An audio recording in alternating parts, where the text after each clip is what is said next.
afternoon. Afternoon. Afternoon. Afternoon. Good afternoon, buddy. Good afternoon. Good afternoon. Good afternoon. Afternoon, everyone. Afternoon. Oh yeah. Good afternoon. Good afternoon. Good afternoon. Afternoon. Good afternoon.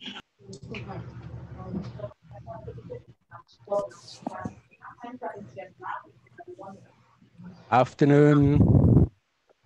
Good afternoon. Good afternoon. Yep. Good afternoon, everyone. Good afternoon, my friend. Good afternoon. Good afternoon, everyone. Good afternoon. Good afternoon. Good afternoon. Good afternoon, everyone. Afternoon. Good afternoon, all. Afternoon. Good afternoon, everyone. Afternoon. Good afternoon, all. Good afternoon. Good afternoon. Good Afternoon. afternoon. Afternoon. Good afternoon. Yes. Okay.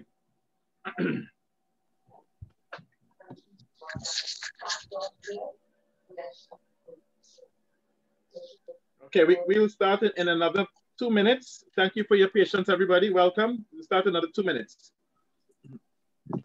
Lafacard. I'm the technical director for the Trinidad Football Association, and I'd like to say a hearty welcome to everyone. This afternoon, we have quite a few people on the call, which is very, very good. We also have some very distinguished guests who I will introduce in a little bit. And before we start, I would like us to say again a little prayer for Mrs. Knott. I'm going to ask you to say a little prayer again for what is happening in our country, that God helps us, please. Mrs. Knott, please. Thank you, Dion, and good afternoon to everybody. As we all know, this is a time that is really difficult for our country, and we ask God to help us all to get through this, not just the people that are being, families that are facing these struggles, but also all the frontline workers who are now really under real difficult situations. We have to guide our CMO, our Prime Minister. Decision making at this time is not easy. And I would really ask you to genuinely pray and support each day, every one of our government workers, everybody who's involved in keeping us all safe. An extra special prayer for all the young athletes, footballers, all the sportsmen who are going through very difficult times now, not being able to do their sport.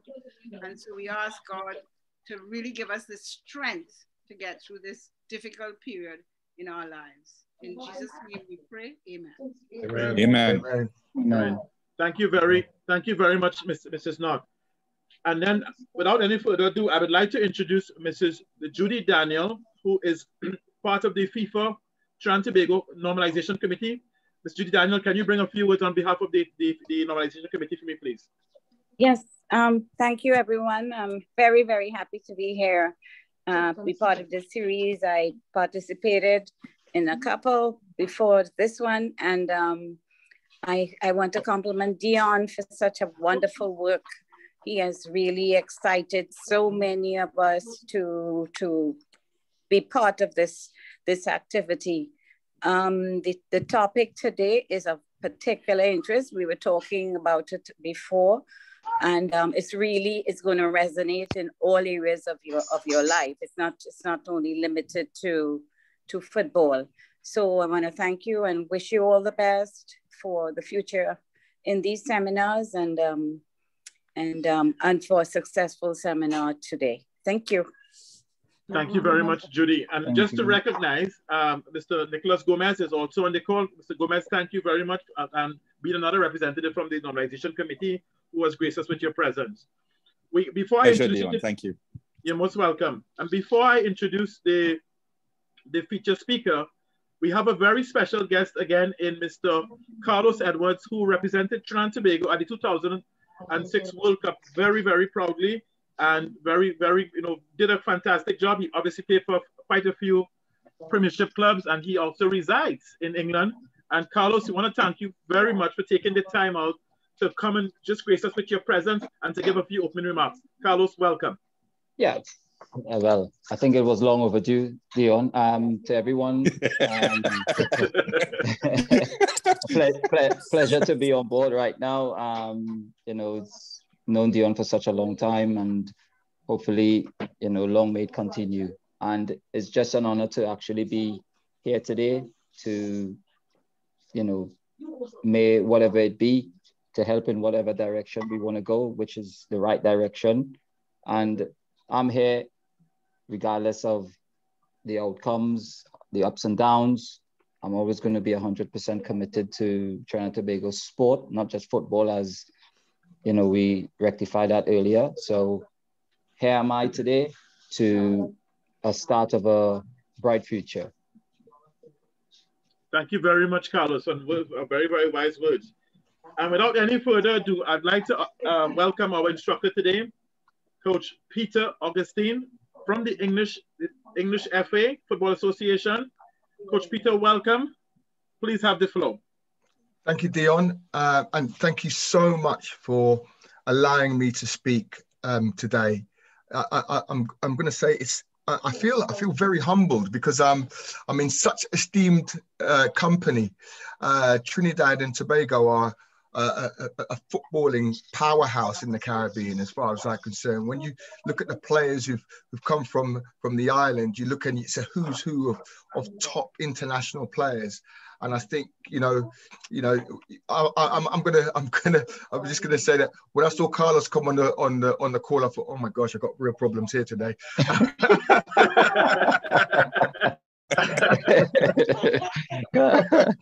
And then I see Leo come on, another legend. I think, oh my gosh, really, I'm in trouble here today. So I just hope that I don't let anybody down today. It's a real pleasure to be on here today, and I hope I do this wonderful series that Dion has put together. I've watched other series that Dion has sent me, and I've got to say I'm blown away by the quality of what I've seen. Absolutely blown away. So there goes. There goes. There goes. No pressure, Pete. No pressure. No. I've got to get rid of the shine of the ball head. So what I'm going to do is I'm going to share my screen. I've prepared a little bit of a presentation here. So I've now got to find the share screen now, haven't I? Just give me a second. Right, here we go. Slightly and walk away. Okay. All over the last time.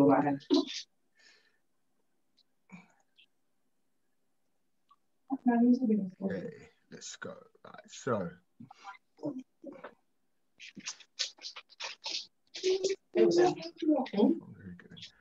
Okay, so.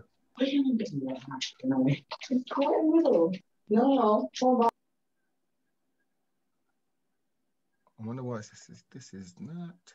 Let's have a look. For some reason, okay, right. Okay, can everybody see my screen? Okay, yes. Can you get it bigger? Can you get it bigger? Yeah, I'm trying to share the slideshow. Thank you. Thank you. Somebody saved me again. Thank you. So this is, we're going to talk about today developing interpersonal relationships through effective communication between coach and player. Now, I think this is, for me, this is something I've spent many years trying to develop in England. Now, my roots of coaching started in the amateur game over here, or the non-league game, and then I've bounced my way through the professional game, through the women's game, and I made it my business to try and learn as much as I could about the game. So I've worked, even done a little bit with disabled footballers. I'm a coach educator for the FA, so I help run courses from level 1 right up to level 3, and I'm now in training to be a level 4 coach educator. So which is our A license, and I myself, I hold the English A license, and I'm currently going through the Advanced Youth Award. Now, I think that one of the things about becoming an effective communicator is about knowing about yourself. I think that's really important. Knowing how you can help your players to become the best that they can be, even though there is just all the different nuances that you have with players. So I'm going to get you to, so yeah, I'd like to ask you all a question. And so if you can put people into breakout rooms for about 2 minutes or so. And I want to know this one question: why do you coach? I'll put a couple of things up there, and and you can discuss those if you want to. But what other reasons are there? Why do you coach? So, yeah, if you can put everybody into breakout rooms for 2 minutes, and then what I want to do is get a little bit of feedback from each of the breakout rooms. Okay.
Please.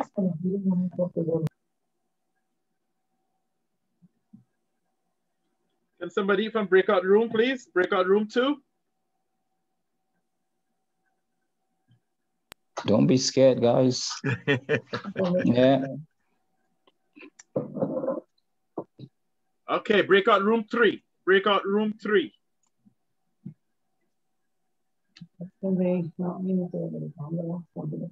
Sure, go ahead. Please speak. Go ahead. All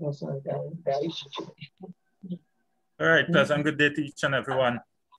Good day, sir. Good day. Representing breakout room 3. We would have discussed for us as coaches, we want to, first of all, just get the love of the game into the players, where we develop the foundation by teaching them the fundamentals of the game.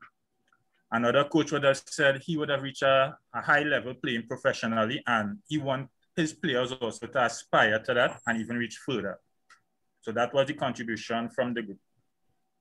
Thank you very much, Imtiaz. Thank you very much, buddy. Can we have breakout room 7? Breakout room 7, please. Somebody from breakout room 7.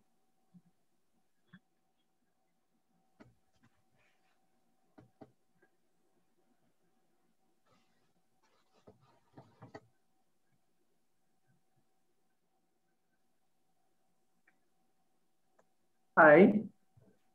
Hi, good day. Go ahead, please. I'm not too sure which breakout group I was in, but since we low on participation, I'll go ahead. What we discussed was that we're in the coaching because of the kids and the community.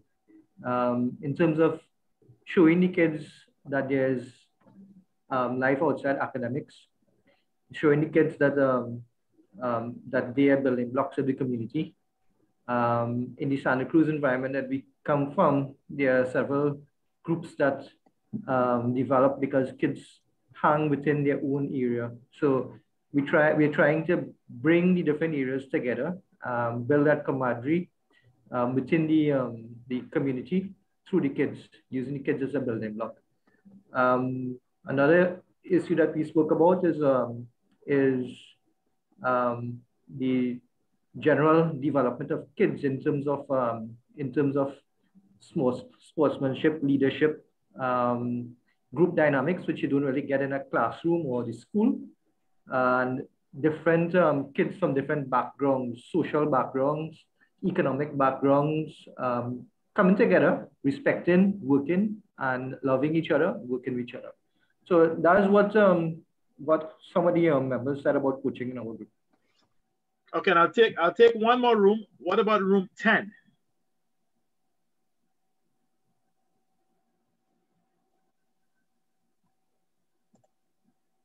Don't be shy, guys. Don't be shy. I was going to say, I believe the general consensus for room 10 was that they were doing it for the community, for the kids, and helping them process. Just general everyday type of assistance. Thank you very much. And before Coach Peter takes over, Laurie, can you tell us where you're from?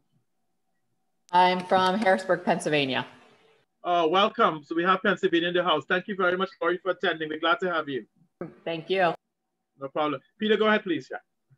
Okay, so just give me a second as I get this back up again.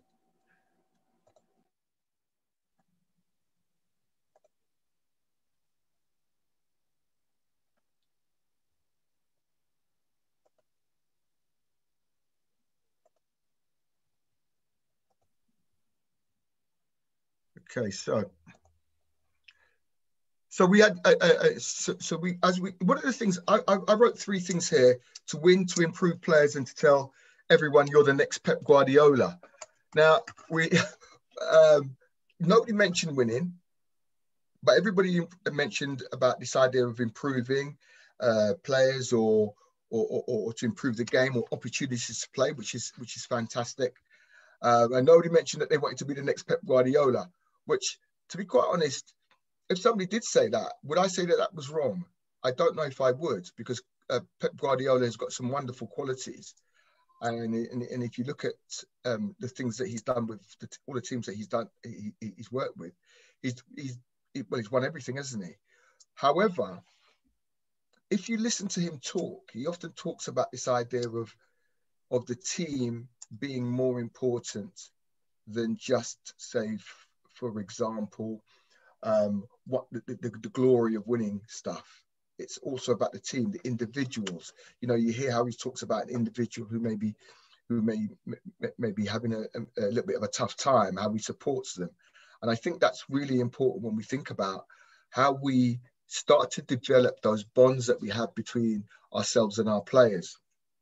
And, you know, over in the UK, there was a time when we had a lot of problems around behaviors of coaches towards players. And one of the things I remember thinking about this, I often go to games and I hear coaches shouting. Now, shouting in of itself isn't a bad thing. But I remember thinking about this analogy. If you went into the bank and the person at the counter shouted at you, would you say nothing? Would you shout back? Would you keep going back to the bank to get shouted at? Or would you never go back? Now, when you put that in a football context, and this person behind we take away the counter, but we think about the person, and we change counter for football pitch or training or games, why would somebody come back to be shouted at in a negative way for time and time again? But it's funny, isn't it, in football? We might do things, and I'm not talking to anybody on this call at the moment, but all of us at some stage as a coach, have we been in that position where maybe our behavior wasn't as it should be, but yet still, the kids still kept coming back? And that shows you the power of football, that people will want to play football no matter what, even if the experiences aren't great. I myself had really poor experiences as a player, as a player in this country. Some experiences that, I kind of won't share now because that would be just going off into another tangent. But we have to understand that when we are working with players, they trust us. They trust us to look after them. They trust us to give them the best experience that they could possibly have. And they also trust us because sometimes as a coach, you might be the one person in their life that actually gives them direction or gives them hope.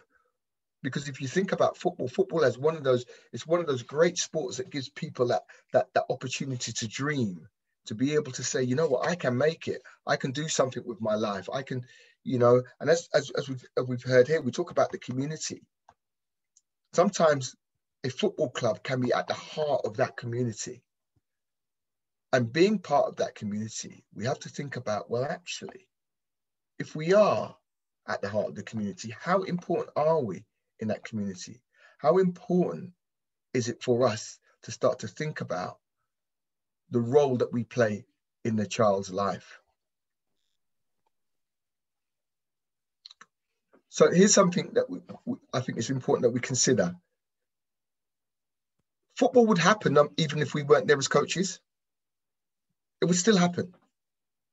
Because if you just go out on the street, you go into a park, you go into a playground, you go into a little bit of any unused bit of ground, you'll often find that football would be happening. My thing, this is why I've got this picture up there. I always say in sport, all roads lead to football. For me, that's me anyway. You know, I leave the house, I go out and I coach a team. I might go out and I might kick a ball about myself. You know, a ball comes rolling towards me and I'm walking and I'm having a walk. The first thing, I don't ignore the football. I try to kick it back. Sometimes not very successfully, but I do, because it's a very much a part of it, definitely in this country, how we find value, how we find camaraderie, you know, how we find something of ourselves. You know, that's why football grounds are up and down the country, anywhere you go, are filled with supporters. So when we start to think about that, we must remember the power that we have as coaches to give people that, again, I talk about that dream, but also the feeling that they belong. So the first thing for me about you know, when we're looking at how we're going to connect with our players, we got to create the right culture. So we have to think about what is the culture that we want to create within our football club. And culture isn't just about, you know, what we look like, what we sound like, how we dress, how we behave, our sex, our you know, our anything like that. It's about how we make players feel, because that's part of what we do as coaches. We have to help to create the culture, but we have to create the culture with the players. Now, many people would say, you know, what we would say something like, say, for example, oh, if I give the decision to the players all the time, aren't the players going to run riot? Well, not necessarily. The idea is about giving the players a voice. The players will always want the coach to guide them. They'll always want that. But the coach is the one who says, okay, this is our culture. How do you feel? The players will tell you. The players will tell you, I've put here what the non-negotiables are. They'll say, well, actually, we don't want this or we don't want that. But you as a coach as well, you can put into that culture as well, and you can put into the non-negotiables, because you have to work in the environment as well. You are part of the reason that the culture is going to be created. You're part of that. And so understanding that helps you to start to put those pieces together around, well, okay, what's our culture? Now, what I want to do is I want to put you into another a breakout room. So Yel, if you can help me with this one. And what I want you to discuss is, and I'd like you to share with the people in your group, what's your culture like? and how did you create it? And how much input did the players have? Okay, so what's your culture? How did you create it? And how much input did the players have? And be honest, if the players had no input, great, that's fine. But you have to ask yourself, well, why that is. So, Yael, can you do that for me, please? Sure, no problem.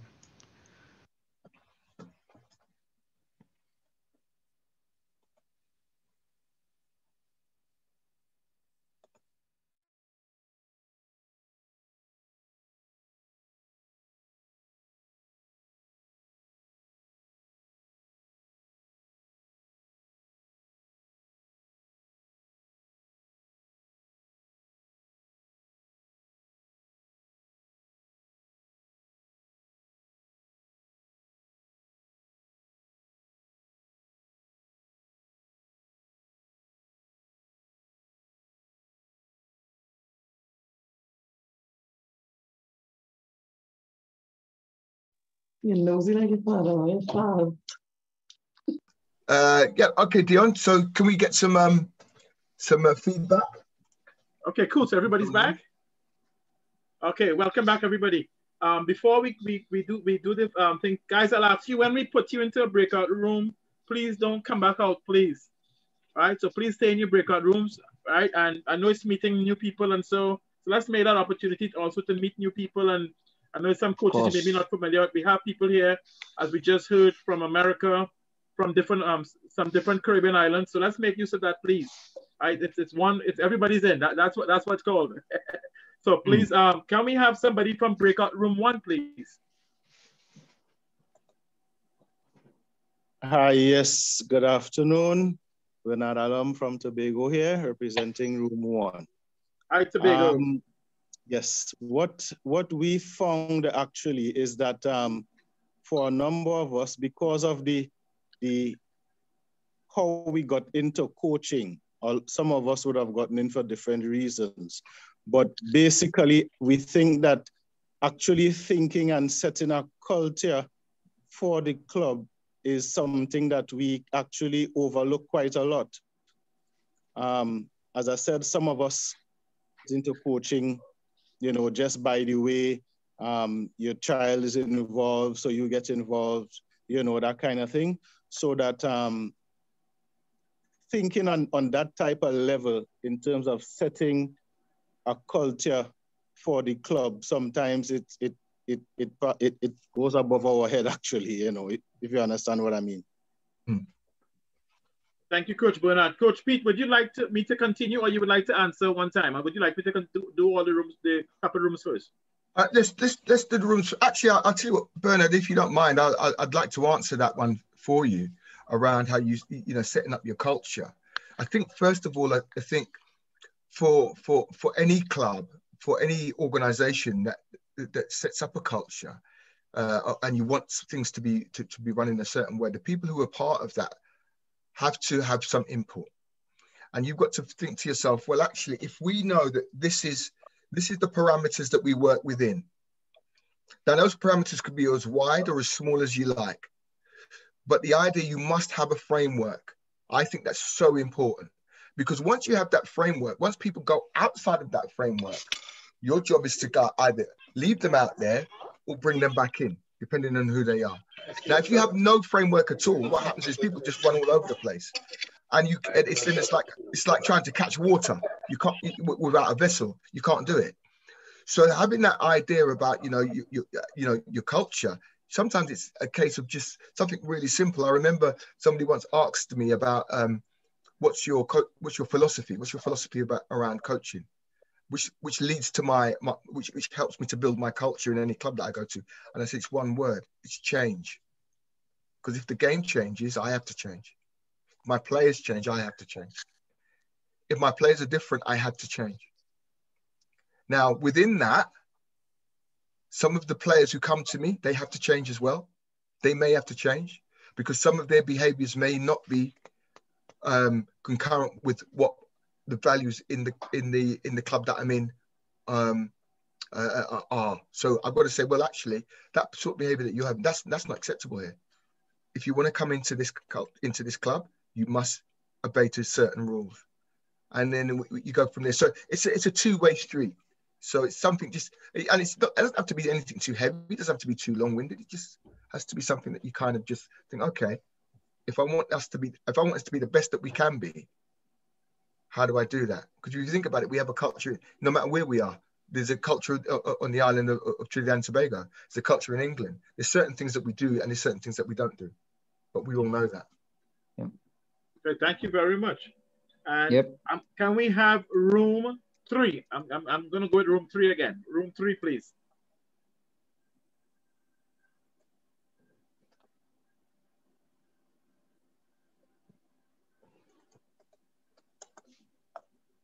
Hello, good day. Yes, please. We can hear you. Go ahead, please. Yeah, it's Coach Jason. The conversation was basically one of our contributors to the conversation expressed that they were very blessed as much as their program is shaped around discipline, you know what I mean, and having that discipline to be all aspects, technical, physical, emotional, mental, all these different things. They were very, very fortunate to capture a bunch of youngsters that, you know, are conformed to that. So the discipline was very important to their program. I, on the other hand, which not disagreeing with that, just mentioned that my program is designed to enforce technical ability. So as a developmental coach, it's very important that a player understands the value in having proper technique, because I think everything else can be built in the game while you're playing the game. So the technique is critical, right? And I was fortunate to even have one of players that passed my hand in the chat. And, you know, I use him as an example loosely, mentioning that, you know, what I allow is for the players to develop at their own rate. So we do offer corrections, offer guidance, but even in a team setting or a team environment, we still allow the individual to develop at their own pace. But they understand what is required of them, you know, and they have their teammates and their colleagues as guidance and as examples that they can follow.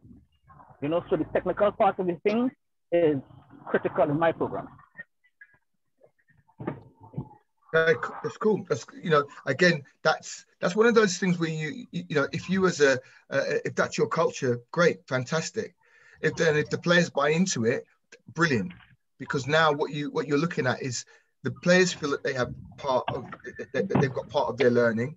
They want to be technically better, and if they want to be technically better, we have to make sure, the one thing that we have to make sure is that we are making them technically better, and how we do that is the piece that we've got to work at. It's that piece there. Yep. So true. Thank you very much. Can we have room 4, please? Room 4.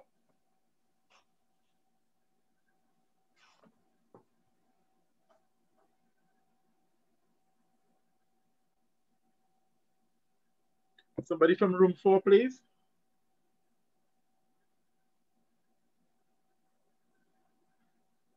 Okay, let's go with room 9. Somebody from room 9, please.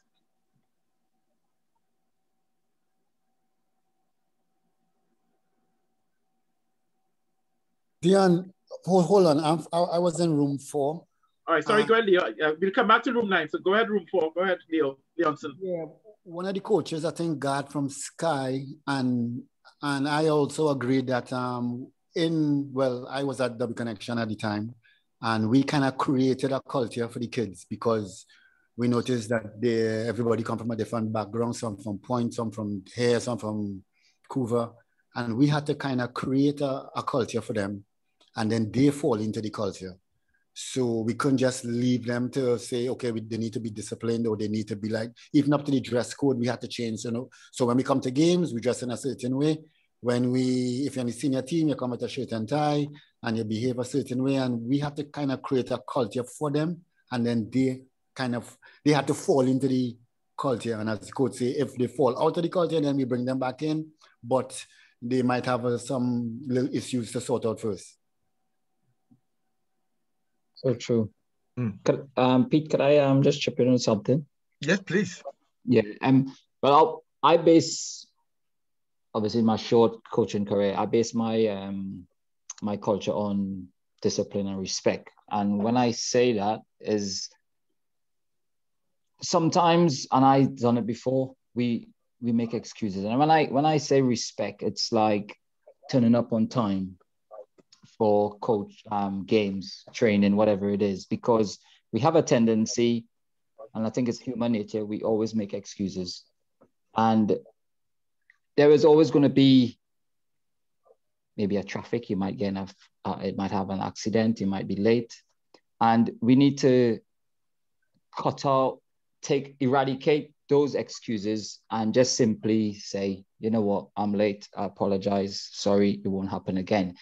And that boils down to the respect side of the discipline side, because if the other players see that you're making the effort to come into training or games early, the excuses will fade away.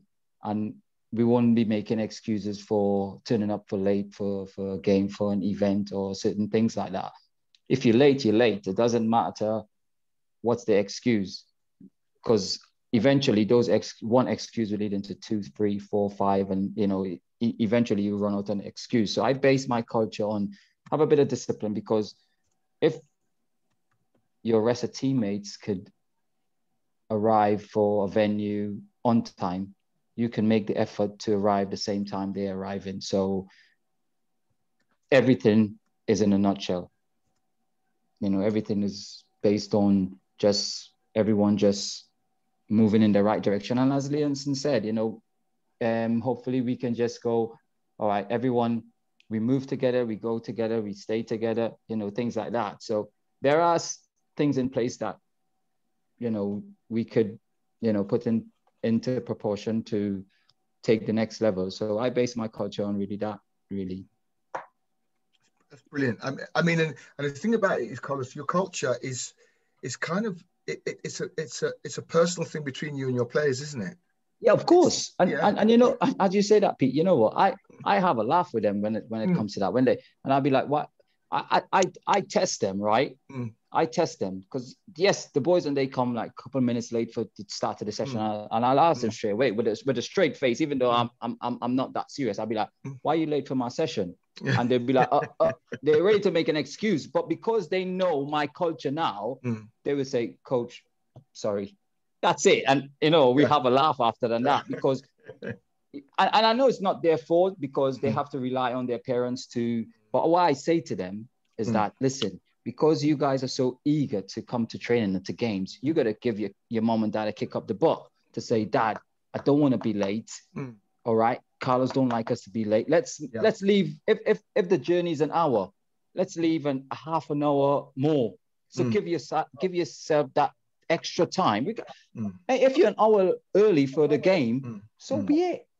So be it. It's not the end of the world. And you know what, the boys and them, they love that. I mean, I catch one or two of them off.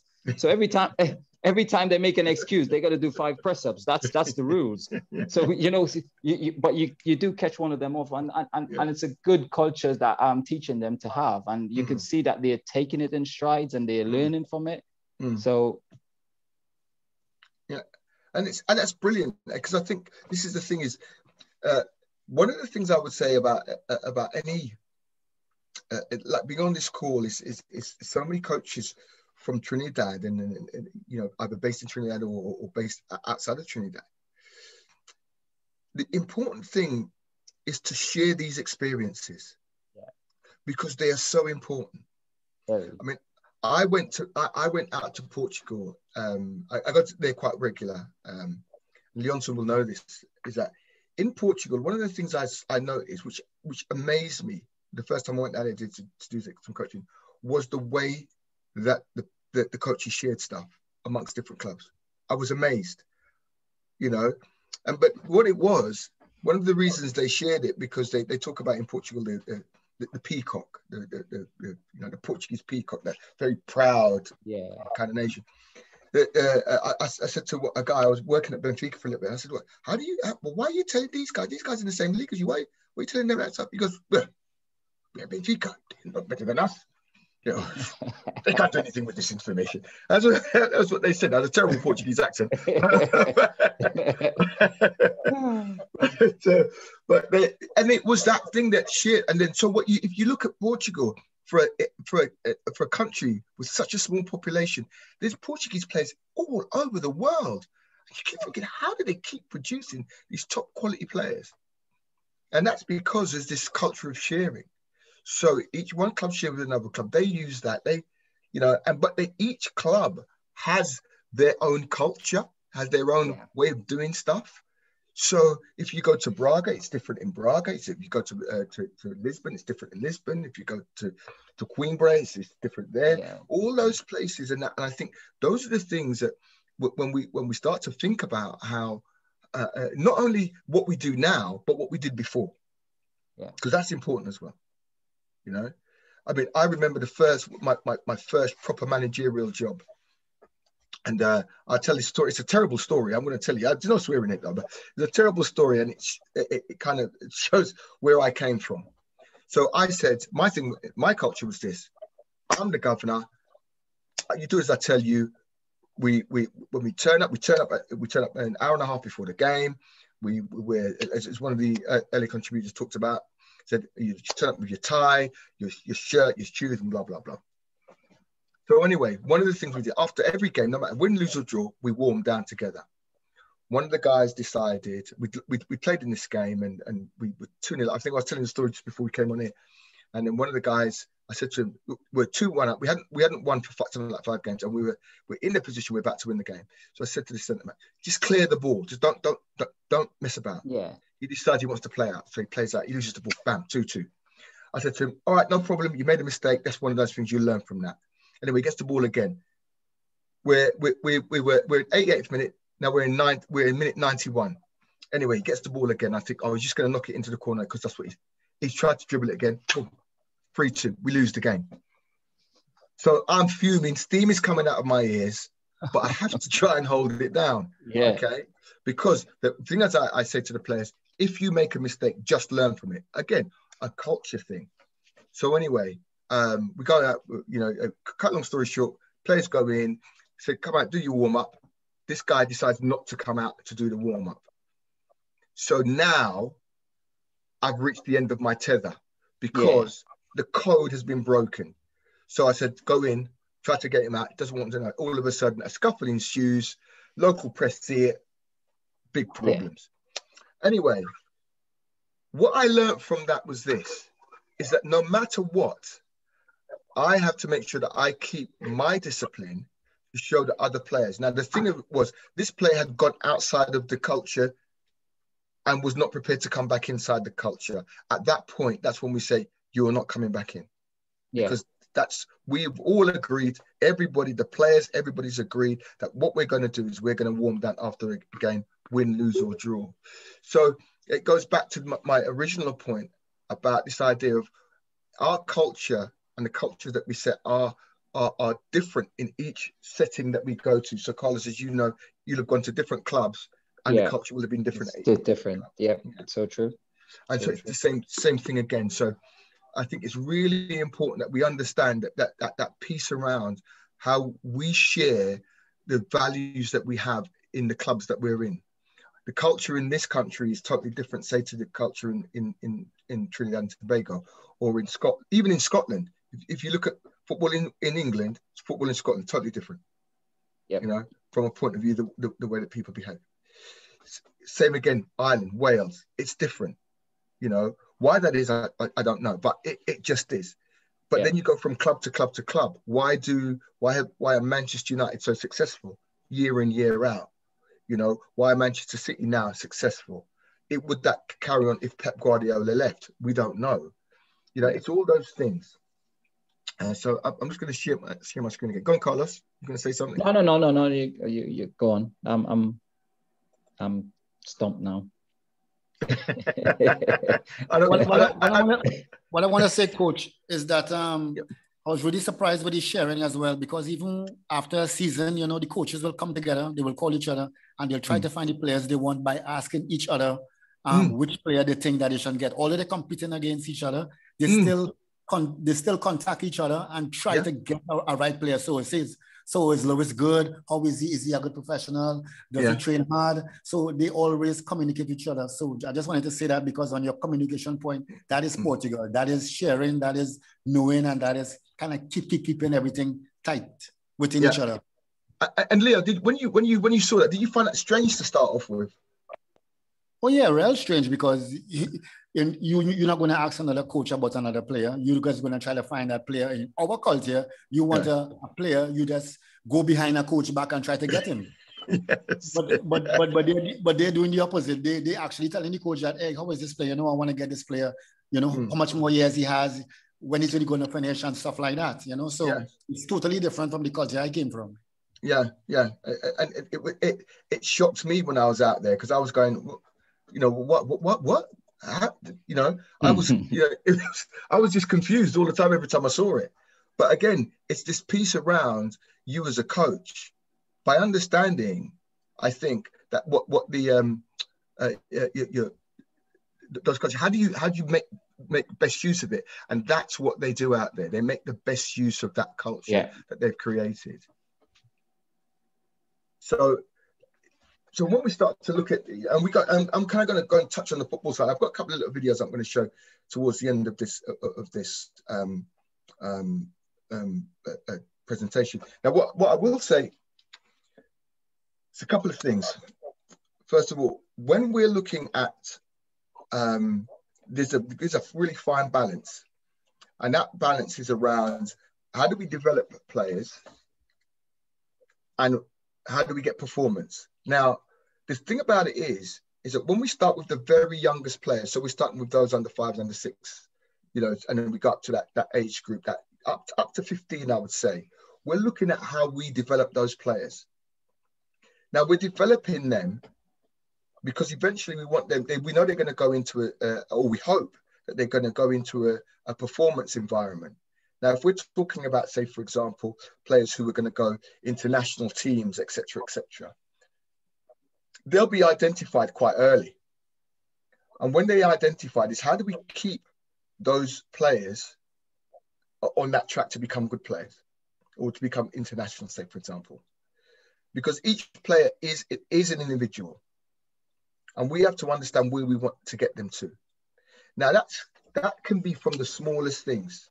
So if you think about it, if I'm going to be an international player and you want me to be an international player and you want me to be part of your international setup, well, what does that setup look like? That can be from the smallest thing to the types of footballs that you use, to your training kit, to the way that you're looked after when you first arrive. Those are the things. And over in this country, what we're finding, what I've seen, is that because there are players who can play for multiple nations, it's not a case of the England manager at 15 saying, no, don't worry about that player. You don't matter about him. He's having to think about, well, hold on. He could play for 3 other countries apart from England, and he's world class. We need to make sure that his first involvement in the England team is the best involvement. So if he goes anywhere else, he'll go, I want to play for England. And it's the same thing if we want to be the best, if Trinidad and Tobago want to be the best national team in the Caribbean to start with. Well, why would a player come and play for Trinidad and Tobago if they could play for someone else, say, for example? What is it that you do that makes sure that there's actually, I'm playing for Trinity. There's not having anyone else. I'm going Trinity. Because that's what's really important. Because if we see the players as the individual and know what motivates them, we can then start to go, right, okay, what can we teach them? So that means that comes down to us as coaches. So how do we develop ourselves? How do we educate ourselves? How do we make sure that we're the best that we can be? So the job of a coach is that I heard this thing the other day, a guy called Brian Ashton said this. He's a rugby coach, 70 odd. He said, I'm becoming a coach. And I thought, wow. And he's 70, way older than me. And he's still saying, I'm becoming a coach.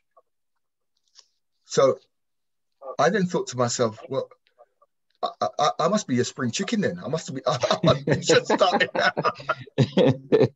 This guy's won World Cups and all this stuff, and he's just becoming a coach. So we have to think about that, because if we keep making ourselves better and better and better, what happens is we make our players better. Our players want, because we come with something new. So every player, if you're a professional football player, or you're an amateur player, if you're a player who's just starting out, the one thing that you want to do when you come to football is you want to learn something. You want to know something that you didn't know before. Now, when somebody says to me, oh, over a certain age, you can't teach somebody nothing, that's rubbish. I know that's rubbish. Yeah. If that was true, why do people take degrees when they're in their 60s? Why would they? They wouldn't do it, would they? Why would people try a new career when they're maybe in their 40s if they can't learn anything after 15, 16 years old? So this thing about the idea that we can't teach anybody something, I think is wrong. So we have to start thinking about, right, when do we start looking at performance and when do we look at development? Or are they something that merges together? And when do we focus on which one? So now, this is going to be the last breakout group. Now, I think it's really important when we go into the breakout groups here is that we really do share and start this culture. And see, again, we're going to start talking about culture. We'll start a new culture now. Let's start a culture of sharing ideas, sharing our voices.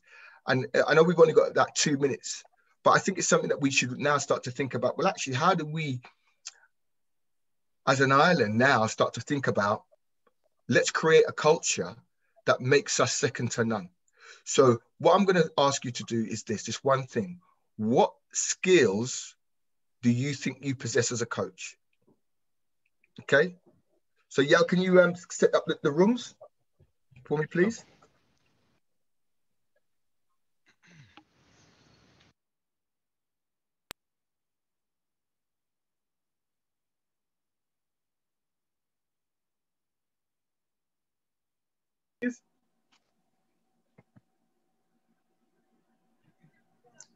Yeah, I'll go ahead on this one, Dion. Sure, yeah, go Dion, ahead, you please. hear us? Yes, we are. Go ahead, please. Yo, Dion, you hear me? Yes, we can. We can. Hello? Sean, go ahead. Go ahead and speak. Go ahead. All right, you can hear me? Okay, so let Sean. Sean, what room are you in? I'm in room 7. Okay, you go ahead and speak, Sean. Go ahead. We're hearing you. All right, good. So one of the things you talked about is our skill set as a coach and individually for me. One thing I touch on all the time, because I coach different areas and different age groups, is definitely the psychology of each individual kid. You know, recognizing and understanding that sometimes your best player will not have his best day. And you got to really know each individual kid for who they are. First of all, as a person, the environment, where they come from. And that's one of my skill set, is recognizing where these kids come from in order to, you know, help them develop along the way. Another skill set that me personally, which I recognize as a coach, is when I'm playing an opposition, I'll see them play once. And instead of my team setting up to play my way of soccer sometimes, depending on my opposition, of course, I would actually gear my game or my tactics individually and tactically as a group to what the other team is playing, so that, you know, you could always counteract how they're playing. I think those are the 2 skill sets as a coach, definitely that I pride myself in. Thank you, Sean. Thank you. Thank you, Dion. Thank you. Can we have room 11, please? Room 11.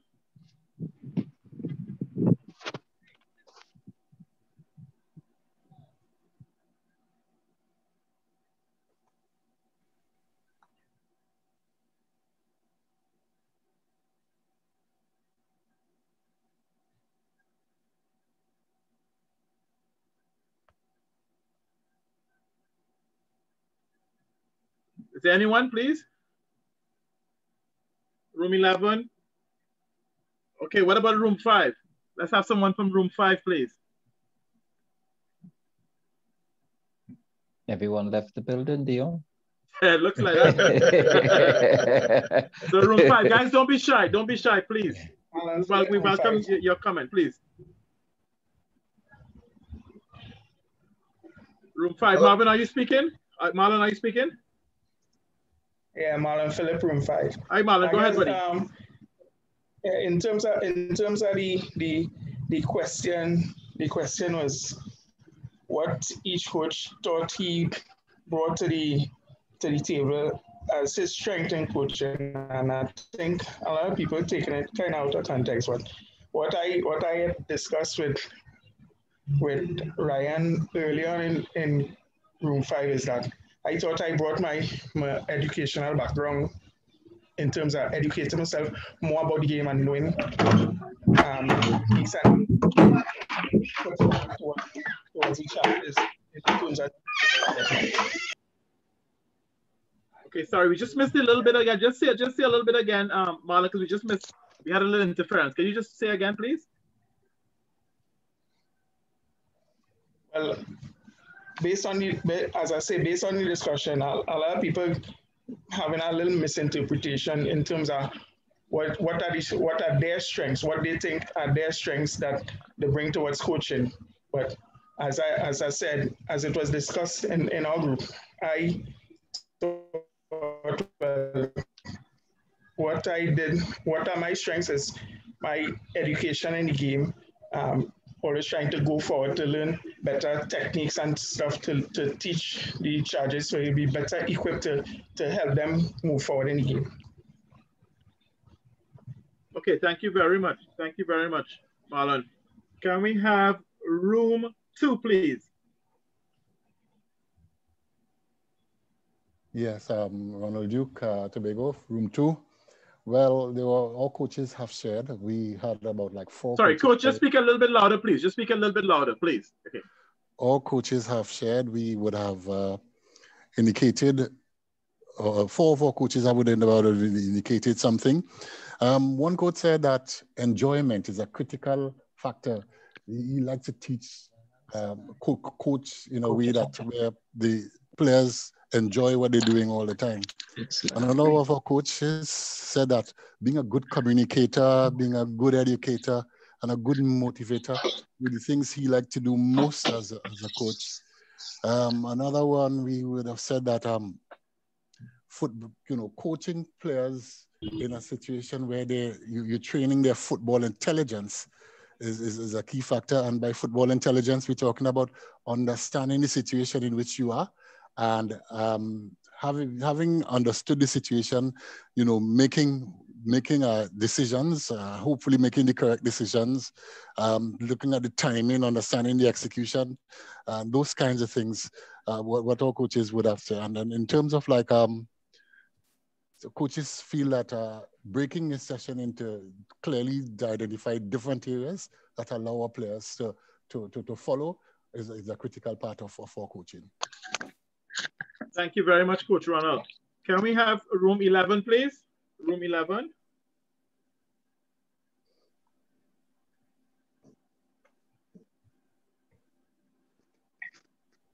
Hi, Dion. I'm thinking that was us. This is Kevin Eiffel. Hi, go ahead, please. Yeah. So yeah, similarly, I mean, one of coach's sides is technically, just trying to get players to understand what you're doing in practice, to relate it to certain aspects of the game and the position, so they could recognize the moments, recognize the situation of what you are training and what they are training for. Also about finding players to try and complement each other, not just really personality-wise, but also. Okay, thank you very much. Thank you. Let's do one more room. Let's do room 2, please. Room 2.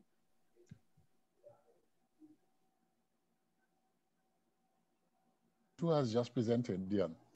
Sorry, room 2 went already? Okay, my mistake. What about room 9? Is it okay if room 10 goes on? Room 10, okay, let's hear from room 10. Sorry, let's hear room 10, sorry. So from our group, what it is that we spoke about different coaches because it's about their strengths. And my apologies, my name is Keith Williams. So we would have Laurie spoke, and she would have talked about she have her kids in a recreational setting. So she encourages them to be able to watch a lot of games. So she realized her kids don't watch a lot of the games. Everland, who is from Trentford Hawks, and he said one of his things that he works on is he could assess weaknesses in players. So he works on kids individually. So that's another good strength. Sometimes a coach may be strong with one thing and another may be strong in another thing. So I guess that works in this whole setting of us getting better. Coach Mallant talked about the balance with regards to discipline, how he emphasizes which one of his strengths would be discipline.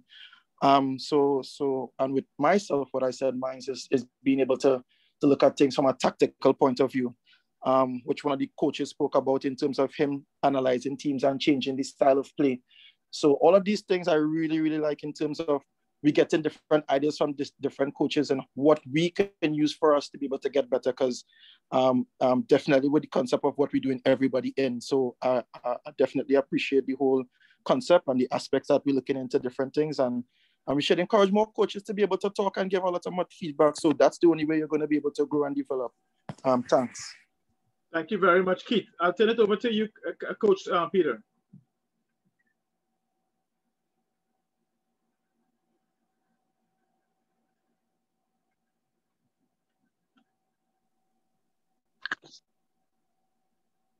Coach Peter, I think you're muted. I'm not sure if you're muted.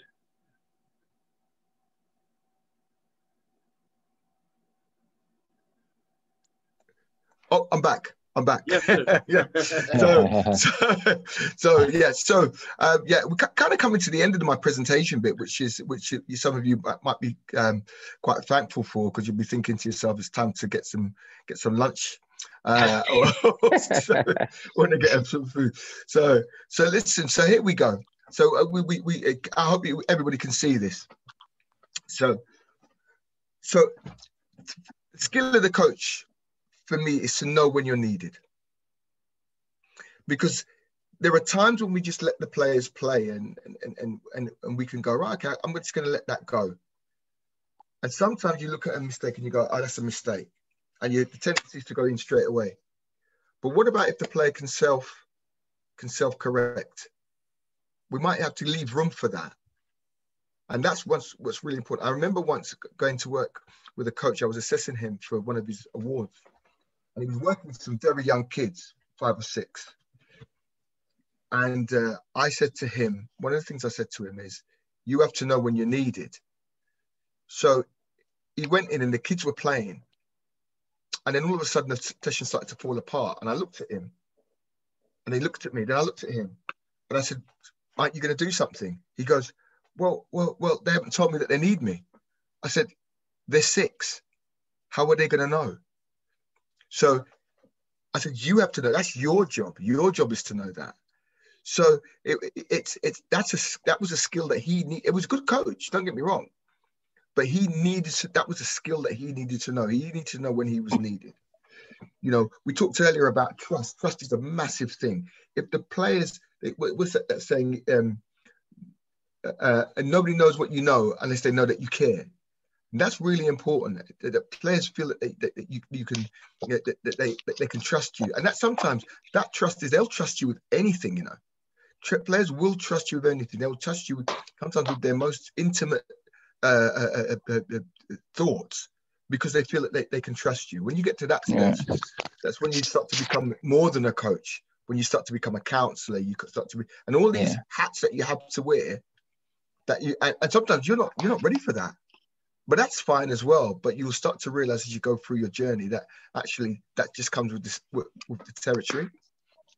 And I think knowing what you're going after, and that can be from whether you're working with the youngest age groups or you're working with youths at 16, 17, 18, and or international players. What are you going after? So in this country, the international team is going after major championships.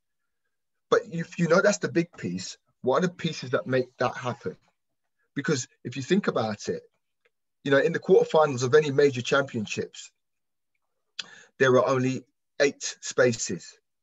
but up to 16 teams think that they can get into that quarterfinals. So you think about that. You do them. It's easy to see that somebody's going to be unsuccessful. So how do you make sure that you're successful? And that's the piece that we have to start to think about when we're talking about this whole bigger subject of getting that trust, because we have to sometimes get players to believe in something that's much bigger than them, something that's so big that it can inspire a whole nation.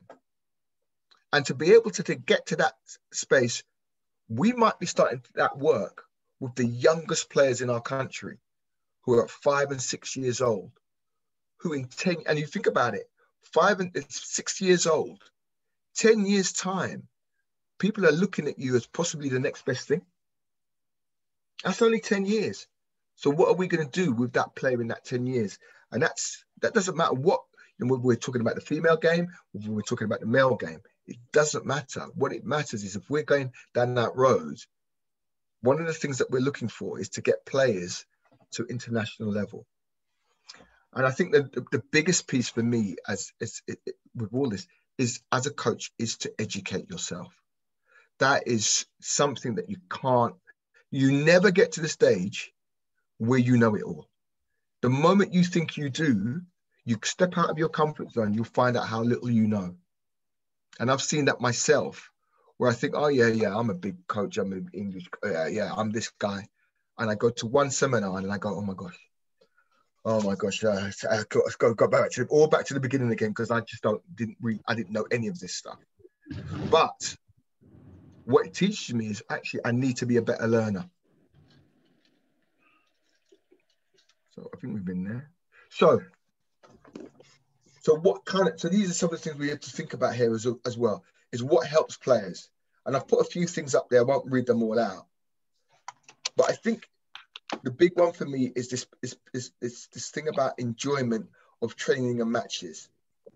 Because when you enjoy yourself and you're enjoying your training and you're enjoying the things like goal settings and team dynamics and all those things that we're talking about here, they become part of what you do.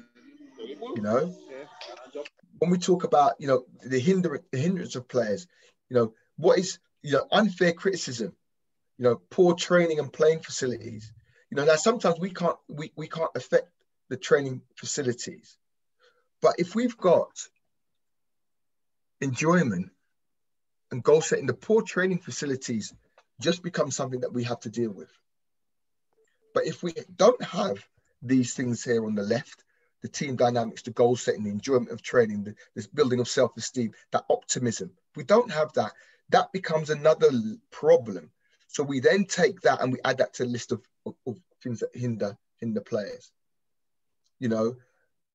Poor coaching goes back to that thing of not educating ourselves, which leads to lack of clarity, which leads to lack of structure, which leads to unfair team selection, nepotism. All those things come through if we don't do the things on the left well, because they are a product of when we don't do the things in the right way, when we don't educate ourselves, we don't try to say, okay, when we don't include our players.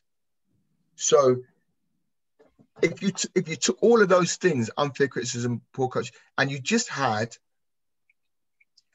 I'm going to be a fantastic learner as a coach, all of these things here don't matter, because they won't happen, because you're so good at what you do and you're so clear about what you want to do that you don't have to worry about these. You don't have to worry even about poor training facilities, because people want to come and they want to work with you. And I've been in situations where I've had terrible facilities, but the one thing I always thought, I've got to make this fun. I wasn't always like that.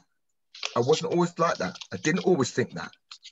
I just thought there were times when I thought, I'm the coach, they've got to do as I tell them. But I learned quickly that that's not the way it goes.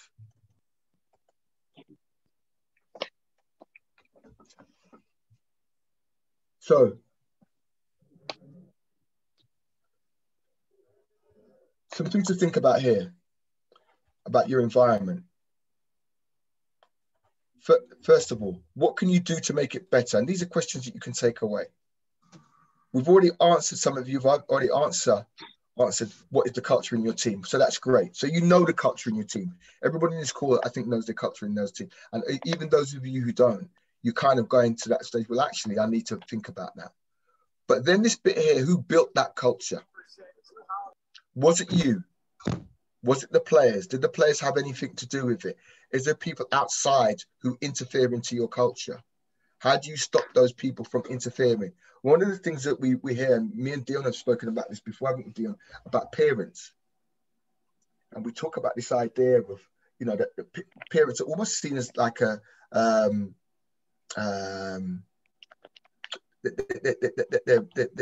this monster that sits over our coaching with our younger players.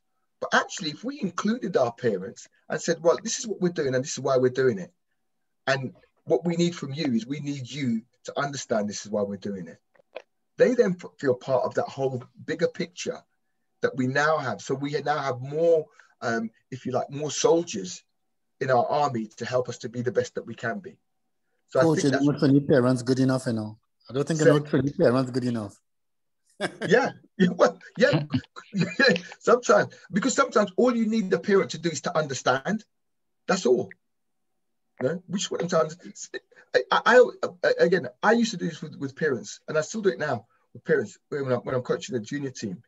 When a parent starts to coach at the side, I just go up to them and go, "Oh, thanks for that advice. Tell you what, I'm gonna arrange for you to go on a coaching course at level 1, so you can come and help me every week. That's brilliant because of the stuff that you did." All of a sudden, oh, no, I don't want to do that. I said, well, if you don't want to do that, stop coaching. That's my job. Your job is to bring the kid here and then support me to help your child. That's what, okay? We got it. Oh, yeah, okay, fine. Because once you ask them to start to volunteer, also, it's a different thing, isn't it? You know, I need you to go, oh, no, they don't want to do any of that. But they want the nice bits, the bits where they think they can shout at the kids. But shouting, if shouting worked, we would only ever have to do it once. So these are the things I think that we have to think about. Yep.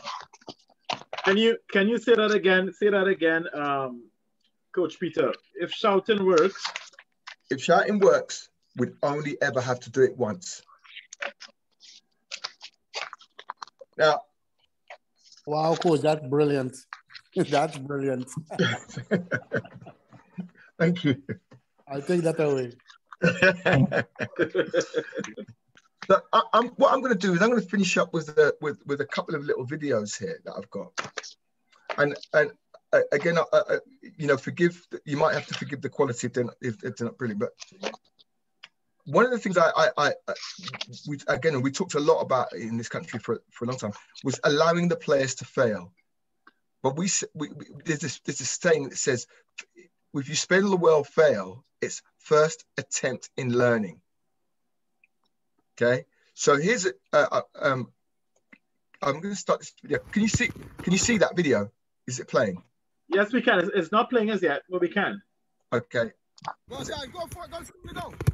Good lad. Go on. Score. Well done. I'm going to give you that one. Great aggression. So maybe Pete, you can do the optimized stuff at the bottom and stop it and then start it back again. So it'll probably play a little right. Yeah. Okay. Let's try that again. I might have done. Yeah. Okay. That's on the optimized share. Just okay. It's on now. There we go. Share. Okay. All right. So let's have a look at this. Good lad. Go on. Score. Well done. I'm going to give you that one. Great aggression. Stop there. Now, you've seen what's... Okay, I'm going to ask you a question, coaches. Which player do you think I'm working with? I say the defender. The defensive player. Okay, all right. What gives you the idea that it's the defensive player? Maybe obviously you could have stopped it from the start with the attacking player to say, do this, but you waited till he confronted the defensive guy and then said, stop, hold it there. Okay. Maybe his body shape or something like that, maybe. Okay. Okay, I want to tell you, I wasn't actually working with this guy. I was working with the other guy. Oh, right. Now I'm going to tell you what, this guy here, the guy who just lost the ball, I don't know if you can see my cursor. Yeah. This guy was trying to get the ball to this guy, right? Okay. And he was doing a really good job of stopping him from doing it. Now my talk was going to be about to this guy about how he moved the ball to get it away from this guy. So let's show the second video. Now these two were interchanging places. So sometimes he'd be the attacking midfielder, and sometimes he'd be the defensive midfield player. So it's the next video clip. So they've now swapped positions. Good lads, well done. Good, well done. Good, I like it. Like it. Let's go again, let's have another ball. Good, well done. Good, well done. Good defending. Go on. What are you going to do? Come on, more movement, more movement. Good lad. Good, great block, well done. Time there, get a breather, get some water. So what you saw there was, move that on. What you saw there was that I'm working on the players trying to get the ball into this forward here. Okay, so they were trying it and trying it and trying it, and so we did some work around that. Now I know what I wanted. It was very specific. It was this guy, this defender is a very, very good defender. And this guy's not a bad striker. And these two guys are a bit younger than them, right? And we're working on them being better in tight areas in playing the ball. So here's, and they were struggling. Now, I want you to watch this. Work out, are you quicker than him? Right? So are you going to dribble and drive and then get the striker close to the goalkeeper in there? Okay? Hey, save that one, not bad, sir, not bad. Okay? So that's what you've got to be looking at. So I need you to start being a little bit more aggressive in the way you attack, yeah? And what I mean that is, can you get away to try and score? That's your job, you're a striker. Right, ready? You can score anywhere. Good. Good. Good, well done for it. Where is he? Good. Well done. Be aggressive now. Be aggressive. Good. That's better. Ah, there we go. There we go. So, right there, what you saw was the players failing to get the ball into that striker. And with more time and also giving them the detail that you wanted, we ended up with that situation. And that carried on throughout the session. So without that piece around the idea that actually you're going to get it wrong, but you just got to keep trying. It's not a problem. And then what we were doing, who was with me was a strength and conditioning coach. And the strength and conditioning coach happens to be my son, by the way. What he was doing, he's saying, right, okay, let's tire them. Let's see what they do when they're fatigued. And that was what so they then had to start to think. So what we were doing, we're saying, right, there is a culture that we want to create where we say to them, it's going to be hard in games. What are you going to do when it gets hard? How are you going to behave? What are the things that you're going to keep doing? What are the things that you're learning from the session that's going to get you success? And then we got to that stage and we had that guy, we managed to beat that defender 2 or 3 more times. And then we get time. Session ended. Because he's now ended where he's realized, actually, I can do this. If I do this, these were the things that will get me success. He's now got, if you like, a platform for success. And that's, for me, is around this idea when you start to build up the relationship. So don't forget, not that you need to remember because you don't know. But for me, I was saying, right, first of all, I had to build trust in the players because those players didn't know me before, played for different clubs, came in to work with me. Then I build up the trust. Then after I build up the trust, I then start to go, right, these are some of the things that you need to do. Some of the times they were failing, they were looking at me and they were thinking, this doesn't work. but then a little bit more. So you see there in the last one, I then demonstrated to the player what it might look like.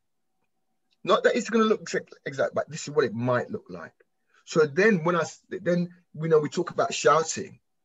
If you notice what I said to him, be aggressive, because I said to him earlier, I want you to be more aggressive when you get into forward positions.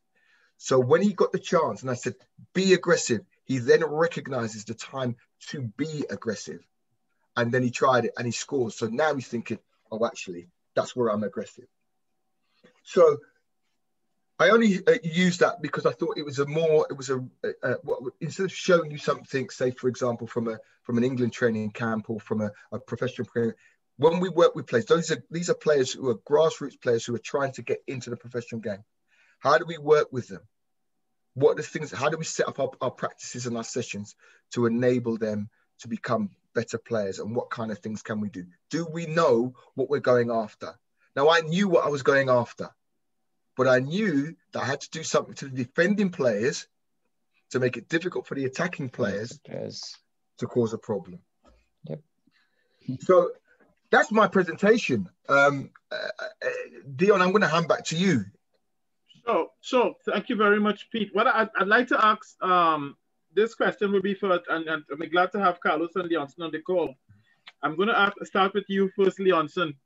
You know, going across to Portugal, can you talk about the culture that you met, and was it easy to follow as a professional player? You're going to play for Trinidad and Tobago, and going into Portugal, what was strange about the culture for you, or was it an easy culture just to get right into? Leonson. You need to unmute yourself, Leonson. Sorry, you need to unmute yourself. Sorry. Sorry about that. Yeah, I love the culture because coming from Trinidad, I was feeling like if I was kind of in the wrong place. I used to take the football very serious. I used to be arguing with everybody. I used to be fighting for every little thing. But when I came to Portugal, I noticed that everybody was like me. Everybody was like so serious about the game and so serious about training and so serious if you miss a pass that I fell right in, you know? And when you argue during the game and you argue during training and the training is over, it's over until tomorrow. So the culture was really nice. I really felt comfortable when I landed into that professional arena. You know, for me, it was like, wow, this is what professional is, and this is what I want to be, because I was even pushing the players there. So, and they pushed me back, you know, so it was like something that I was born for, but was never in. And as soon as I got in, I say, yeah, this is where I want to be. This is what I know, that this is the environment that I belong in, and I belong to. Thank you very much, Leonson. And then Carlos, I'm going to put the same question over to you. Obviously, you played obviously for Trinidad, and then Defence Force and a few other teams here, but you went across to the UK. What was that like for you? Can you talk about that culture? And obviously it was different, but can you give a little insight, please? Well, other than it was cold. No, you know what? When I first came over, it felt, obviously I felt alienated because it's a whole new culture. But then as soon as you get into the whole settings and the fold, and you get to realize, listen, this is what it's all about. This is what I signed up for. I need to get my act together. I need to get myself together. And it didn't take me too long to actually get into the whole culture, even though I went to North Wales, Wrexham at first, but it's the same English Football League, regardless if it's in a different county and all of that. But when I went, I just won the fans over, and I felt like, I think in every club that I did play for over here, I left a good impression on everything. And I think what played a big role is the military background back home, coming over, the die-hard mentality, kind of, never give up kind of situation. And that just took me to the next level. And from day one, I never, ever had doubt in myself that I could cut it to this level. And, I proved myself right every time. You know, I knew that what I wanted, and I took the opportunity. I grasped it. A lot of people get the opportunity, they hold on to it. But when you get one hand, it's better to have both hands on it. And that was my motto going forward, because it's more firm when you got both hands on it. Yet you're there, you sign your contract. Now it's to get your next hand, and that is to compete to the highest level. And that took me and propelled me to play at the highest level in the English football game. And this question will be for you, both of you guys again. And Leonson, you'll go first. How did you deal playing when you went to a away game and the fans were against you, and they did you feel like, how did you deal with that? Having fans that, hey, you're glad there's police at the game? who was, I will go first. For me, I know what the English fans are passionate, and when you go to some grounds, it's horrible. You know, you don't even want, if the ball goes out for throw in, you don't even want to go, you know, close to the fans because they yell at you. But they used to give me some stick, loads of stick. But what I used to do, I used to just blow them a kiss and just, you know, smile at them, and that used to wind them up even more. So, but you know, I used to relish that challenge, because at the end of the day, you know, they're harmful, they're hyped up, you know, they might have a few pints before the game, so they're raring to go. Worse, yeah, if you've actually beaten them on an away game, it's 10 times worse. But I never let the fans get to me. You know, I never focus on them, focus on the game. Yeah, they're yelling and shouting, whatever they shout, I just blow them a kiss and say, you know, regardless, win, lose, or draw, I'll give them a smile. Kill them with kindness, really. Oh, wow, wow. Leonson, for you, have you dealt with what type of fans have you dealt with? Leonson left the building again. Leonson left the building again. So, Coach, Peter, I have a question for you. Yeah. How do you, there are coaches from Trinidad who migrate to different countries. And what advice would you give to them, or coach for that matter, from any country leaving to go to another country to coach? What advice would you give them? I think the first thing is to immerse yourself in the experience. I think that's really important. I think don't allow yourself to be taken off track or off your journey. If your journey is to be the best coach that you can be, and to be and you want to get your qualifications, don't allow people to tell you, oh, you shouldn't do this or you shouldn't do that. If that's what you're going to do that. You know your journey, and take your time with your journey, because far too often people rush the journey to learning and becoming a good coach. It doesn't happen overnight. It doesn't happen because somebody's giving you a badge. None of that happens because of that. It happens because you've taken your time to learn about the game, learn about the players who you're going to work with, learn about, I'm afraid to say sometimes, going and volunteer. The reason why I say that is because, you know, in football, there's no right that you have to be able to go and coach. Nobody gives you that right. You have to go and you have to find somewhere to coach. You have to go and knock on somebody's door and say, look, listen, I'm going to coach your team. I'm going to coach and if you do that, that gives you the experience. Because, you know, I know a guy who's got every qualification, but he can't get a job. The reason he can't get a job because everybody looks at your CV and say, well, you've got all these qualifications, but you've only been coaching 3 years.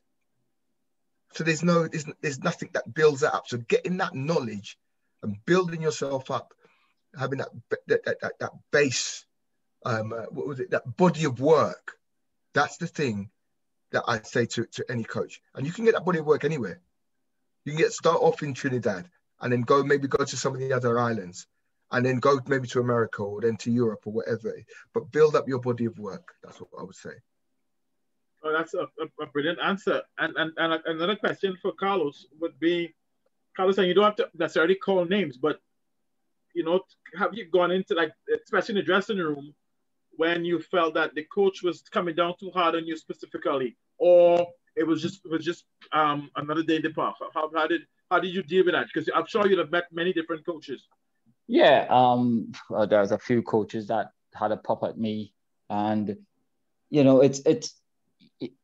it's easy to argue back in a changing room, you know, in the heat of the moment, because you know, as I say sometimes, you know, if you argue with a drunkard, you ain't going to actually get anywhere.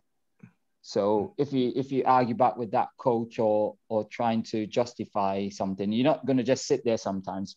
What I normally used to deal with, how I used to deal with it, I will maybe let the heated moment go down, and maybe the following day or maybe a few hours later, maybe go into his office at the stadium or at the training ground and obviously discuss it there and then.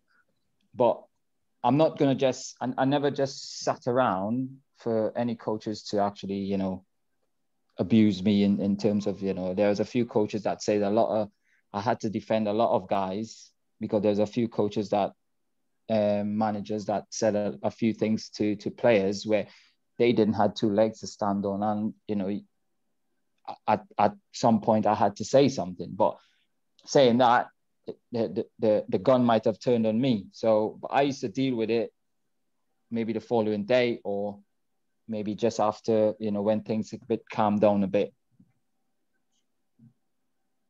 Wow, that's awesome. And I know we have a lot of coaches on the call. I want somebody to unmic themselves or put your hand, use the hand icon, an environment which you think us as listening as coaches now could benefit from. Something that was really, really strange in a culture that you've either created or you went there or you changed. Or I would like somebody from the audience, because we can learn from you also. This is not just about us. We are learning also. So can somebody unmic themselves and give us an idea that something is really going to stay with us? Please. Yeah, good day. Good day, Dexter Cyrus. Glad to have you, buddy. Go ahead, buddy. Yeah, sorry about the video. No, that's fine. You're good. You're good. Yeah.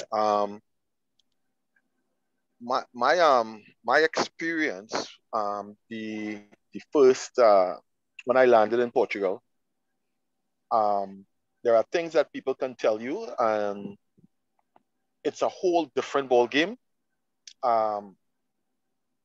when you see it for yourself. It's a totally different ball game, right?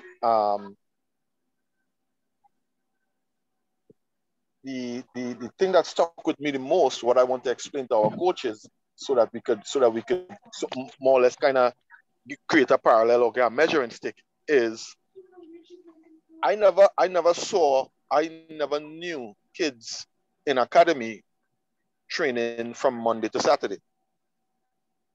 I never seen that before. I've never seen kids from the age of 5, 6 training in an academy for 6 days. I knew in Trinidad or in the wider Caribbean, the culture was to introduce children into sports on the weekend. That's how I grew up. And football had a season, you know. And when I saw kids training 6 days a week, remembering where I came from, I got my contact hours by default, because I got my contact hours from actually going and playing football, small goal, with my friends every day. So that's how I got my contact hours. But not all the kids were able to do that. And it was never in a structured environment. So when I saw that, and then after coming back home to Trinidad, and I equated what it is these kids were doing from the age of 5 straight until their middle and late teens, and what we are doing, we live in two different realities. We live in two different realities. They are already elite athletes by maybe from the time they go into puberty, because they would have already gotten maybe 6, 7 years of that 6 days a week training under their belts. And we in Trinidad here, who we train twice a week as kids. You know, coaching schools in Trinidad, they offer 2 sessions a week and that kind of stuff, academies and that kind of thing, and that is something that has stuck with me from that time to now, based on the creation of the product that we want to play for the national. Point well taken, Dexter. Point well taken. Lyndon John had his hand up. Lyndon, please. Hi, guys. Good day on everybody. I would say is immersing yourself in the culture when you get to that particular environment. So, for example, in Michigan, when I went to school, I went to a Christian university. So the culture was very, very different in terms of the outlook, in terms of how they approach things. Everything was based on that whole Christian concept, and building, their building blocks were based on that. Yeah. Then you would go into the inner city where you have the kids in the inner city in Michigan, especially in the Detroit area. They didn't even know what a soccer ball looked like. You know, they didn't know what a football was. So when you go into that environment and a child says soccer, what is that? You know, it kind of blows your mind, because you're thinking that's life. You know, how can you not know what life is? But for them, it's basketball and American football. You know, so it's really getting into that culture and understanding that culture before you then start breaking out your tools to see how you could then impact.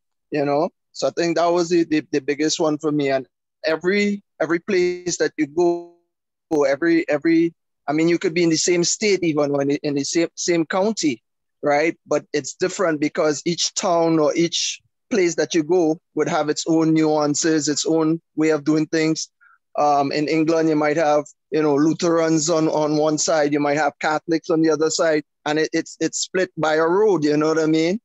And so football could be played on a Saturday, can't be played on a Sunday. So all of these things impact the way you do things and the way you approach your coaching and approach the kids or adults or whoever you're coaching, you know. So that was one of the major ones for me, looking at the different cultures and trying to be able to navigate through that as quickly as possible to then be able to get going with the football.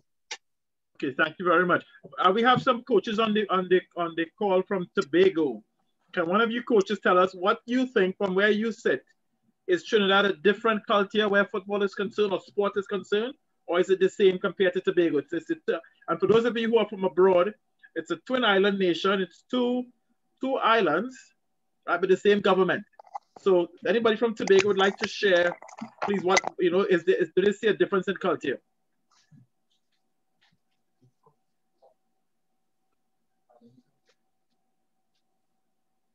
We have one of the coaches from Tobago. I know we have quite a few coaches from Tobago on.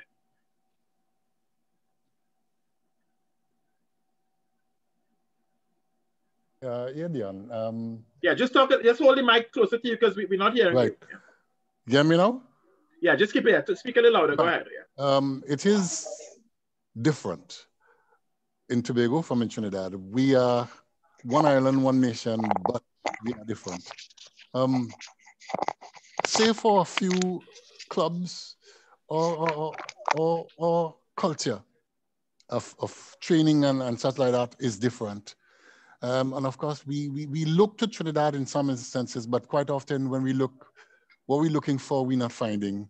So I think what is necessary in Tobago is that we create what we are looking for. And that is so that something like this continues to give us the impetus. We need to have our coaches way up the level, straight up, and therefore that will give us a better feeling. So something like this has been very beneficial, and we're glad that we are able to be in. The Football Association in Tobago hopefully is going to be able to get it right with some other things, and we're going to be able to have a large enough cadre to cater to and for the needs of Tobago and Tobagonians in this particular setting, and that we will be able to have an impact on the national football.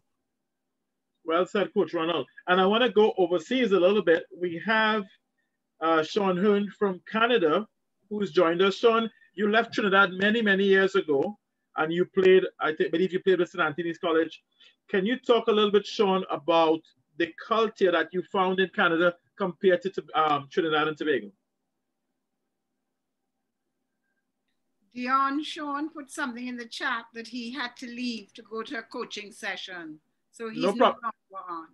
No problem at all. I'm going to turn that. Is Laurie still with us? Laurie, are you still there?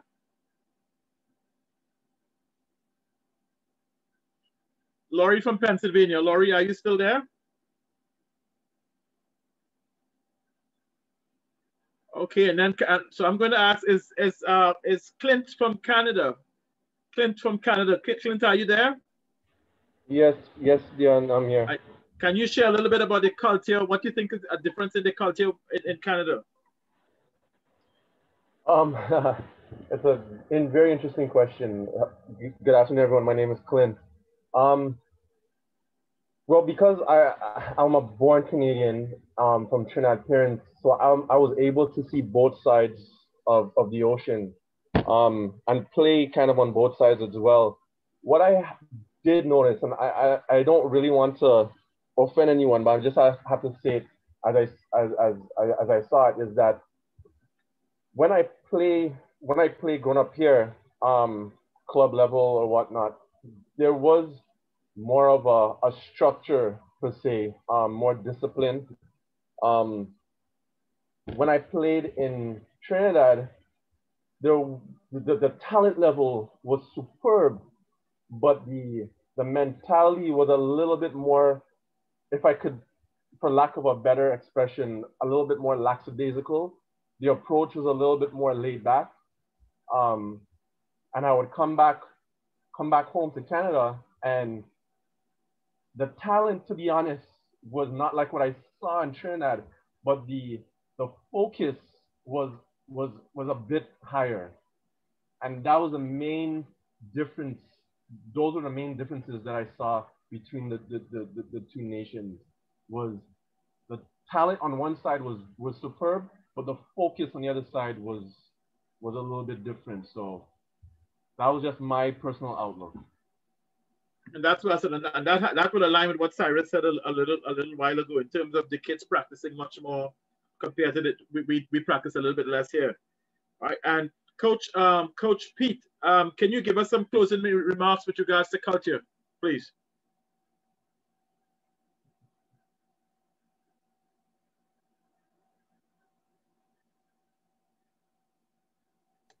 Yeah, I'll mute myself again. That's all right. Yeah, listen, to close, I think the most important thing about culture is to ensure that, first of all, everybody buys into it. That's the first thing. The second thing is don't make your culture too complicated. That's really, really important, because if you make your culture too complicated, then you already push people, you lose people. And I think include everybody within your culture. Understand that, especially in football, those people who want to be involved in football want to be involved in football because they love playing, they love coaching, they love just being part of it. So the really important thing is to make sure that they are part of that. I think those are the three things about culture, is that it's got to be all inclusive and all encompassing. And if it is, the great thing about that is that anybody who steps out of that culture, that becomes really, really clear. And everybody, the people who are within the culture say, well, actually, that's not acceptable. Because we've all bought into this. So you've gone outside that. Either you come back in or you stay out. And I think those are, for me, it's so important, so important. I just want to ask you one more question as we have you on. When you're dealing with different races of people, right? That's a tricky question, but when you're dealing with people of different races, so let's say I have a football school, and where I am is in the, could be in the city or on the suburbs, but I have people of all different races. What advice do you give to people all wanting to play the game? I think it's really important that you understand the cultures that those people come from. Because if we don't, and we want those people to be included, we're the ones who are at fault. Just because somebody comes from a different country, different island, different race, whatever it is, understanding, and listen, it's not about understanding everything about the culture, understanding what are the important things for that person within their culture. And if you do that and you take that time, they'll say, actually, you actually care about me. So if you care about me, I'll do a little bit extra for you. I'll help you to understand me. Because having that conversation around race, around culture, and this is something that we don't do well in this country. We're scared of having that conversation around race and culture. We're scared. Oh, I don't want to say the wrong thing. Here's an idea. Why don't you just ask me? Ask me about my culture. Ask me about, what I do on a Sunday night or whatever it is. Because now what happens is, because you don't have to fear it if you understand it. So I think that's the really important thing. Imagine, as I said, Dion, you're in an international school and you've got people from different cultures. What about once a week having an assembly where somebody comes up and talks about their culture and says, I'm from Canada, or I'm from New York, or I'm from Dominica, or I'm from, and so we learn about what that person's life's about and about their culture. Now the fear's gone because we now understand them. And they come and you can then go up to them and they say to you, if you want to know anything else, come and talk to me. Now we have open dialogue. And I think that's the way to deal with the different cultures. Because the one thing that unites everybody is the football. That's what unites everybody. You look at the football that's played, the people that play football all around the world. And it's very rare that you see what I would call a one nation football country. True. You don't see it, do you? You'll see people from those different. I mean, I remember watching a game once. I remember the first time I saw this was I was watching a Russian team, and it was in the Champions League. And there was this guy from Nigeria playing for the Russian team. I was like, oh, what the hell? What's he doing out there? It's minus 20 degrees, and this guy's playing out in Russia, But the point is, it's football. He's gone, I need to play football. So where am I going to play football? Well, this Russian team wants me. I'm going to go and play in Russia. Now, what unites him and what keeps him there and what keeps those players there is the fact that, yes, I might get abuse from the fans or whatever it is, but my teammates support me. So the culture around that player keeps that player playing there. I remember there was a Nigerian guy, I forget his name, who played for Poland. Now, Poland has been known for not being too kind to people from other ethnicities, but he played for the national team. He was a hero. It's football that brought him there. So I think that's, understanding culture and other people's culture is what's really important. I've rambled on a little bit there, haven't I, Dion? You've given me the mic. No, that's fine, because we, I mean, as you said, we need to have these type of discussions because we don't know, and we don't know sometimes how to react in these situations. So I'm going to ask Mrs. Judy Daniel to say a few words on behalf of the Normalization Committee, a few thank you words to Coach Peter on behalf of the TTFA also. And then I'll ask Mrs. Knott to give her usual roundup. So Mrs. Judy Daniel, are you still there?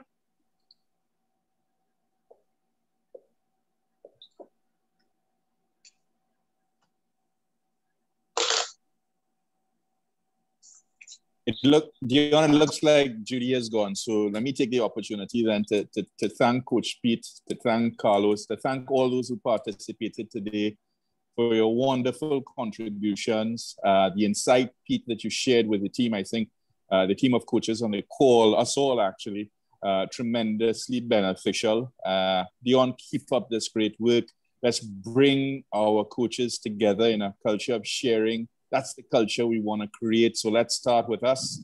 And it was brilliant today. And all the sessions thus far have been really valuable. So keep up the great work, Dion, and Coach Pete. Thank you so much for your contribution to our coaches today. And thank you all for the participation. Thank you, Mr. Gomez. Thank you. Thank you. And Carlos, can you give us a few parting words, please, before Ms. Knott wraps us up? Carlos, can you give us a few words, please?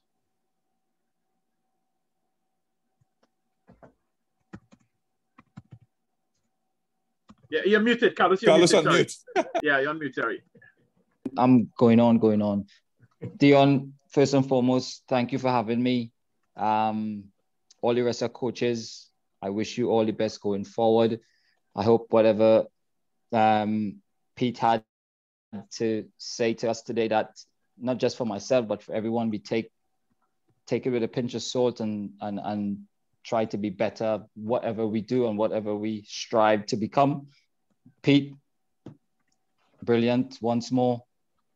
Keep up the good work. And I know you're obviously going to reach far, and hopefully we can keep in touch, and hopefully one day I might become like you, mate.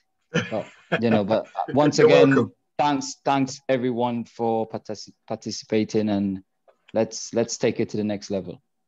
Thank you very much, Carlos, and thank you for your presence. Mrs. Knott, please. Okay, thank you, Dion. And I just want to say that we mustn't underestimate what has been happening here. Today we have some national players like Carlos, like Leon, like Dexter, and I've seen a few other names that probably didn't get a chance to speak, but all of this adds value. It really means that everybody's in. Present coaches, past coaches, present players, past players. And I think that this all works well towards what Coach Peter talked about. He said you have his philosophy is the philosophy of change.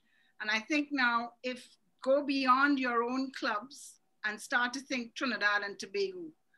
And I think Dion is already on that road. Think about change for Trinidad and Tobago and how we approach our football. We had an opportunity last week when Carlos from Atletico Madrid talked about perhaps having one opportunity to have a culture for all youth football in Trinidad and Tobago. We're a small nation. Let's get together. Portugal can do it. Why can't we do it? Where we're getting together as coaches, coming out with one philosophy for youth, and then perhaps developing from there. I think Dion's already working on that. The other thing that struck me today, and I always tell everybody, let's go home with at least 2 points every week. So the one is the philosophy, and the change is philosophy, always for Trinidad and Tobago. The second one is the shared values. And I think that we need to start forgetting about which club, which academy, etc., and talk about those shared values that we can have as a country, as a football nation. You have an opportunity, you have a new normalization committee. They're interested, their members are here. As Johnson said, he's glad to meet Nicholas and Judy, because now he knows who he's coming to. Let's use that opportunity. We complain and we fuss about COVID, but actually we have had now a great opportunity for all of us to be sitting around in a room, in our own rooms, but coming together to have this amazing series. I mean, when you call the names, Liverpool, Aston Villa, Man United, and Peter from the FA, you say impossible. Dion, fantastic job. And the last thing I want to say is, especially with the normalization committee, everybody in giving some input, know what we want to go after. And if we want to go after qualification for the World Cup in the next 10 years, then let's work from now. Let us know what we want to go after. So Coach Pete, fantastic. You've left us with some good headliners. I'm sure all the coaches and the normalization committee this up. So, and we're always here to support as an Olympic committee. So thank you, everybody. Great participants. Lovely to see so many of you going the course of the six series so far. Like me, I've done it. Congratulations, everybody. And guys, thank you. We need to see you all more often. Carlos, Leonson, Dexter, we need to, John, we need to see you all supporting Trinidad and Tobago football more. Always. That's, great. Nice to see you, Nicholas, and everybody. Enjoy the best of the weekend. And please stay safe. And stay safe means stay home. Thank you very much. And let me just say, there's Damian Daniel. If you want to, he has a nice little group chat going with the coaches, talking about the seminars and so if you want to get in contact with Damian, please put your number in the chat. And let me say, next week, it's a little preview. Next week, we have a presenter, Mark Rivers, representing Arsenal Football Club. So we have Arsenal on next week.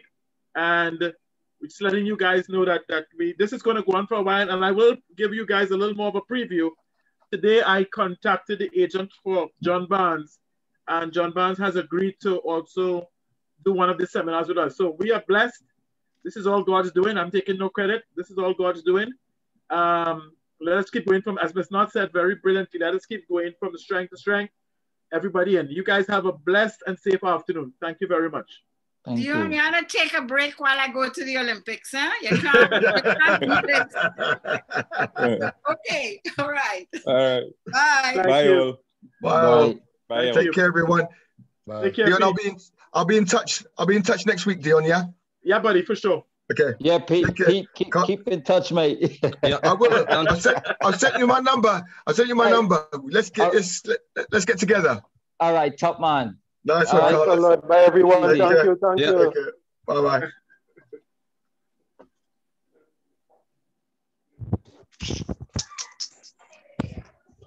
If you guys want to put your number in the chat, that's fine, and we will get it on to Damien. Dion. Yeah. Dion. Let me put my number in the chat, because for me to add everyone would be difficult. So put my number in the chat. I'll put my number in the chat, and All right, then whoever's interested. All right, Damien, go ahead. But some people already put a number, so we'll do it both ways. That's fine. That's fine. So yeah, Damien, you put Damien numbers there, and you guys can add your number as well.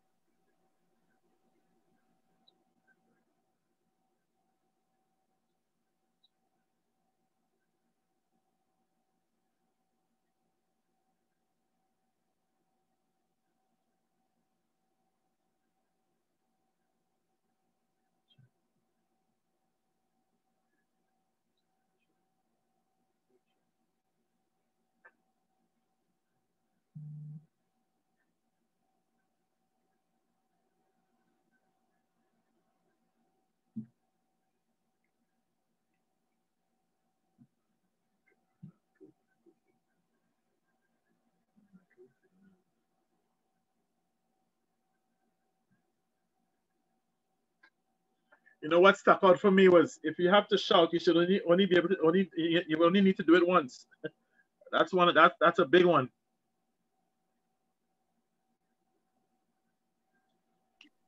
Big. Yeah, that's huge. That's huge. That's powerful.